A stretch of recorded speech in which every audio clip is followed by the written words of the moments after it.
Après la victoire de Cavendish comme annoncé à Châteauroux, changement de décor. Anecdotes, profils et favoris, découvrez tout ce qu'il vous faut savoir sur la 7e étape du Tour de France entre Vierzon et Le Creusot.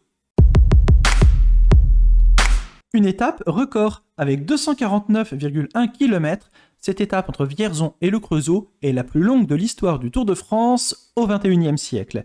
Il faut remonter à l'an 2000 et une étape entre Belfort et Troyes pour avoir une distance plus longue. À l'époque, l'étape faisait 254,5 km.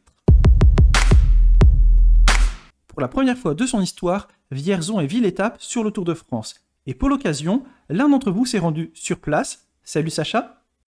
Salut la communauté projection virtuelle, c'est Sacha Skipper, à l'exact endroit du départ de la 7e étape du Tour de France Vierzon-Le Creusot, ici même rue du Général de Gaulle. C'est parti pour les 30 premiers kilomètres de reconnaissance de l'étape jusqu'à Bourges. Bonne reconnaissance à toi, on en reparlera lors du profil de l'étape. Avant le profil, l'arrivée qui sera jugée au Creusot. Le Creusot vit l'étape du Tour de France pour la 3e fois de son histoire, mais c'est une première, c'est la première fois que le Creusot accueillera une étape en ligne.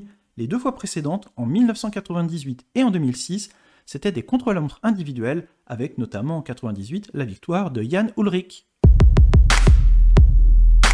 Vous avez le profil de l'étape sous les yeux, et vous le voyez, une étape en 2 temps. Un début d'étape reconnu par Sacha Skipper avec des routes plutôt larges, comme vous le voyez, favorables au passage du vent, le vent qui jouera peut-être un rôle dans les premiers kilomètres, et ensuite une deuxième partie d'étape beaucoup plus compliquée, on est dans le Morvan, 3000 mètres de dénivelé positif et une succession de difficultés, la côte de Château-Chinon, la côte de Gluanglen, la côte de la Croix de la Libération, et enfin, dans le final, la montée inédite du Signal du Champ, 5,7 km à 5,7%, et la côte de la Gourlois juste avant l'arrivée.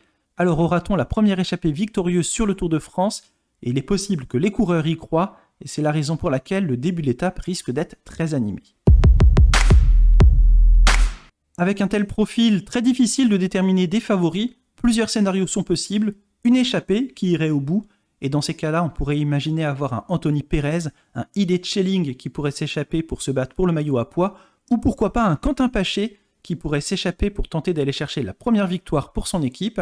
Autre éventualité, avoir un regroupement, que l'échappée n'aille pas au bout, et dans ces cas-là, qui pour s'imposer? Un sprinter qui passe bien, je pense par exemple à un Matthews ou un Sagan, ou pourquoi pas un nouvel exploit de Van Der Poel ou d'Alaphilippe. Alaphilippe, le local de l'étape, il est originaire du Cher et il aura peut-être à cœur de s'imposer sur une étape qui passe par les routes qu'il connaît bien.